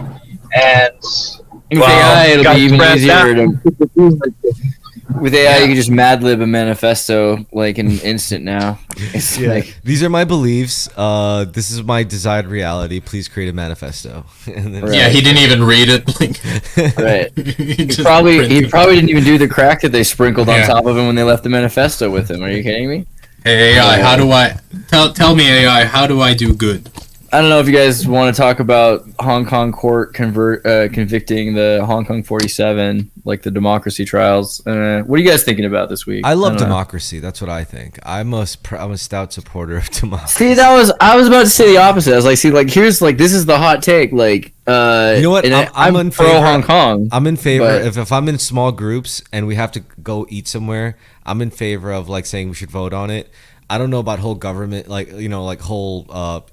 International. Yeah, I don't do that. I I like to say what I want, and then if people want something else, I'm like, okay, cool, we can do that. But I've already kind of been the aggressor of stating because you could spend so much time as a Libra trying to figure out how what people feel, and people are either idiots or they're hungry and emotionally confused or whatever it is. It's way better to the Green Party doesn't worry about your votes. They just write legislation for other people to vote on, right? And if no one else is going to write any other legislation, that's going to pass. So I'll suggest pho, and if no one has a better suggestion, which never happens usually, I'm down with pho. Let's go. I think if someone's not down with pho, then we're like, okay, cool, we'll do burritos. The problem with democracy is that there's different demographics across the levels of consciousness. So some people don't how unconscious people are means they can't actually make choices that are informed, that are rational, because they're having their strings pulled by a bunch of emotional bullshit and propaganda and all these other things. And so you have to have an informed population to have proper democracy, and until you do, you can let them have a playpen of what they're allowed to do, but ultimately you have to have an order on top of it that goes, they're about to vote us into war or into stupidity, we have to change the course, and then they rig elections or whatever it may be. There it is. Hashtag democracy sucks, but free Hong Kong. Democracy is a privilege, and it can be taken away anytime because it's an authority that's giving it to us. And then we're going, we control the authority. It's like, well, no, at any point they could come and take it all away. Yeah, we're the Hong Kong sovereign citizens. It's not necessarily good for, I think, big whole countries, but it's good for a tribe. Yeah, like I think, to localize democracy, a class or something. But at the same point, at the same place, as long as you properly educate the masses, and you like if you have the most collectively ascended masses in the world, then give it a shot. But if they're all a bunch of people that are just consuming garbage endlessly, and they vote through their brainwashing, then of course democracy sucks. Like, we've seen the shitty version that's corporate control. Very good point. It's that the system has been designed to make the average citizen give up their free will and turn into a drone, essentially, because they are uninformed of what's going on, and then are just mass manipulated due to emotional responses the majority of the time. How do you guys feel about a meritocracy as opposed to a democracy? Well, that's a metric of value that, is kind of hard to really balance. Kurt got all excited. I want to hear him now. He's like, ooh. It is important. It is important, but then that's what Watchmen is about. Basically, it's about the most competent human being in charge of the world, and then he ends off doing a false flag attack to control all the idiots and fools who don't know anything. So it's funny. Meritocracy works, but I just wanted to answer nobody real quick, because it's funny. They're like, have you done any research about cartoon philosophy, like the Flintstones, the Jetsons live in the same universe? Yeah, you should probably watch my Flintstones and the Jetsons live in the same universe episode, is all 100%. Yeah, Hanna-Barbera. Yeah. We all wait. Is this the right one? Is this it? Seems like way different. Oh yeah, because it's a Thundercats one. But there's also, there we go, the Flintstones and the Jetsons. I have like a compilation thing right here, and so it's only 25 minutes long, but it has all the stuff about the Flintstones and Thundercats. This is a pretty solid one.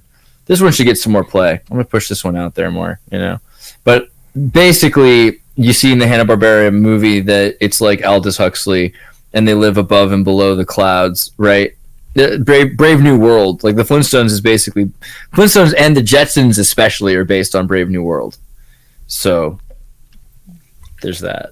Fascinating. It's still happening today, essentially, with the indigenous tribes that. Sorry, Cyanide. I'll get it together eventually. I think with all this AI technology, I'd be just pumping them out. What's wrong with me? Yeah.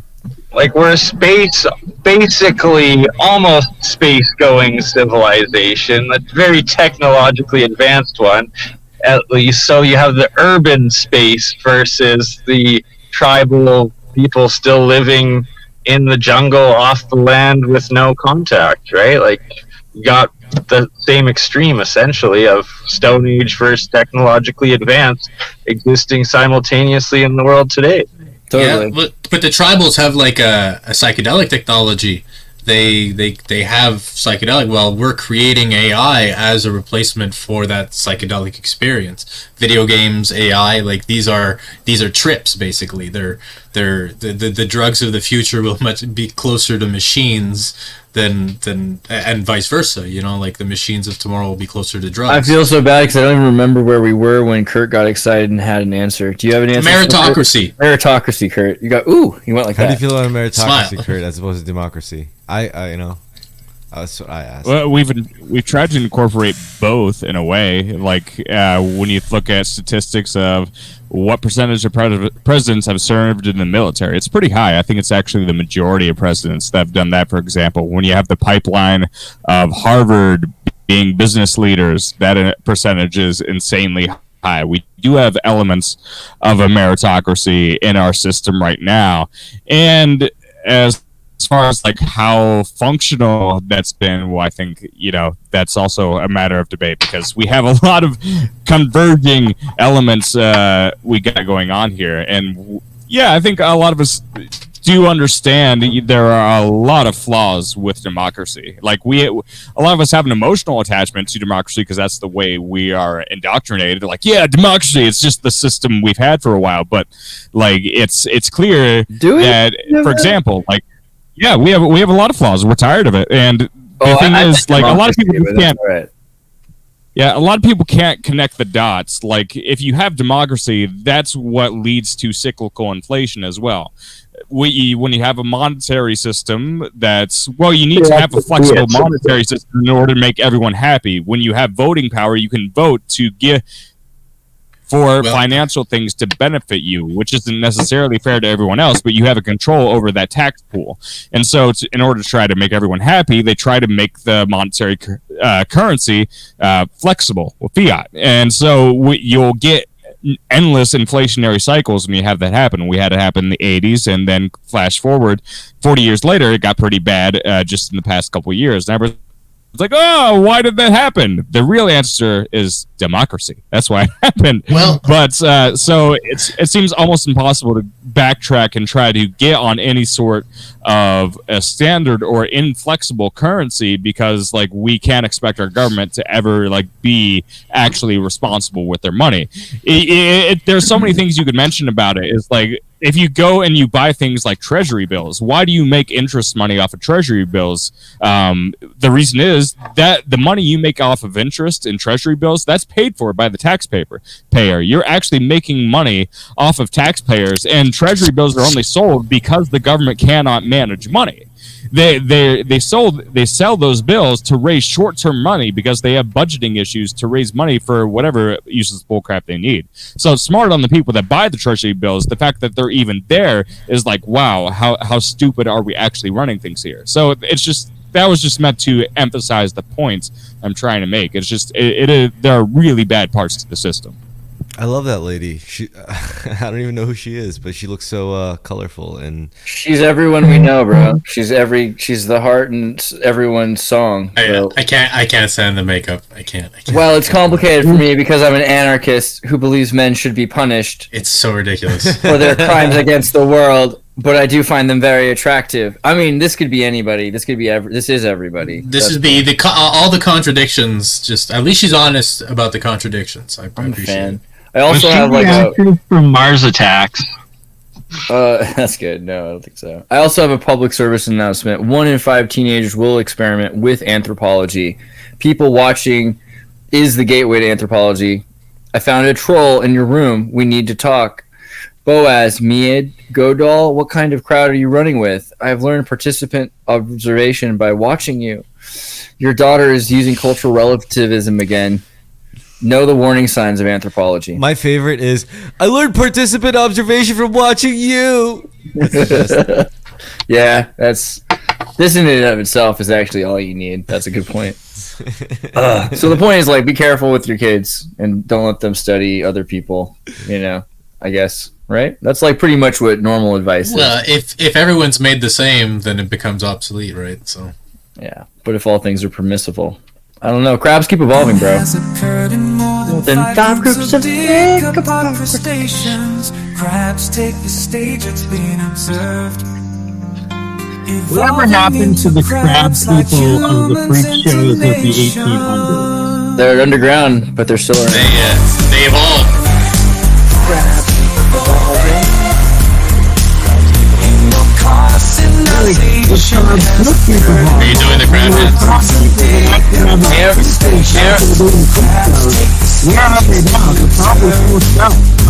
feel like Amber's gonna hate this one the most. They all moved to the explanation, get in person.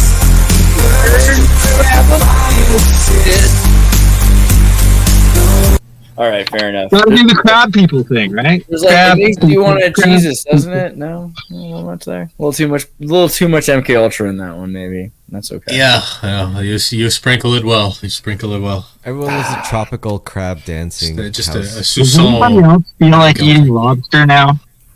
Dude. Crab.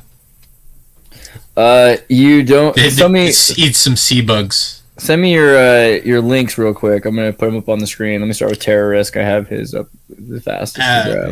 I don't have much to show right now. So. All right. Well, then you can always conspire to dox his APM posts and like look at what he posts there.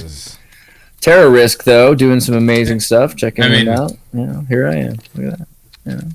So, guys, go subscribe to Terrorisk. He's doing. He's doing what it looks awesome like stuff. from the outside. Yeah. Yeah, bro. But yeah, if you go to APM, you can find Vincent too, since Vincent's like hiding his cool work. I don't know. Here we go. We get into someone's telling me to buy a bunker instead of a house. All right, yes, King. There's some shitty discussions that go on in that group, but I love it. It's like a pig in shit. I'm just so happy in that group. Yeah, well, we're trying. Because the idea is that compost in, diverse systems out, right? Yes. That's kind of the vibe. Yeah. The philosophy. Yeah. Oh, we lost Vince for a second. Oh, here he's back. Burning Sage Saga is his videos though, because I do recommend them, and some of you haven't seen them, I can tell. So watch more of these. I'm doing a restructuring, so I'm gonna probably start another channel. Yeah, well, I like this work a lot. Actually, you've done some pretty interesting elucidations of art, of stories while painting about the story that you're elucidating. And I think that's a really good process to do. So people, check these out. Check out these paintings while he tells the story. It's actually like very very based, and yeah, that's awesome. It's an extra art form, all within making art pieces. It's a full multi-layered art. I know there's like really big players in YouTube that do that. Like in particular, that's like a really I mean, there's also legends that did it. Like what was that one guy that we all love and know? I don't know. Bob Ross. Bob Ross. We all know that's a really cool legend in that field. I mean, God, it's so good. You know? American Time Machine, No one needs the greatest music. Everyone knows that the greatest music of all time in space is American Time Machine. So listen to Kurt's music. A man of few words, but of many songs. You know what I mean? Look at all these albums. It's How great. he speaks. His words Thank and you, sir. some. I don't think anyone goes from here and listens to my music, but that's okay. Bless you all anyway. You guys and gals and everything in between, shame on you. But you should be listening to his music because I like it. I mean, follow Kurt's music. I find it really interesting, like the things I like, because people like me, I feel like they would like the stuff I like, but apparently not. I think that he needs to find his audience, and he will. But we all have our own little like bubble of music that we're very peculiar about, Yeah. And it clearly. Kurt has a very peculiar taste in music based on the music he creates. So no, it's good. I listen to too much NPR. I should listen to Kurt's music now. It takes someone like Kurt to like that music, and Kurt's quite a unique person, so it's beautiful stuff. If you're looking for a replacement to your P. Diddy album, American Time Machine is it. That's the pitch, right? Oh yeah. No more R. Kelly. Move over, R. Kelly. It's Kurt time. Yeah. Crypto Alchemist. Make sure you guys sign up. He's almost at 10K, so like push him up onto the list and please do. They've kept me there for a full year now, and it's getting a little depressing, but we persist. Yeah. It's worth it. It's worth it. Well, I love you all. We'll see you next time. God bless. Love you too, bro. Take care. Crops keep evolving. Advance philosophy memes. We make good dreams. Advance philosophy memes. Base fucking memes.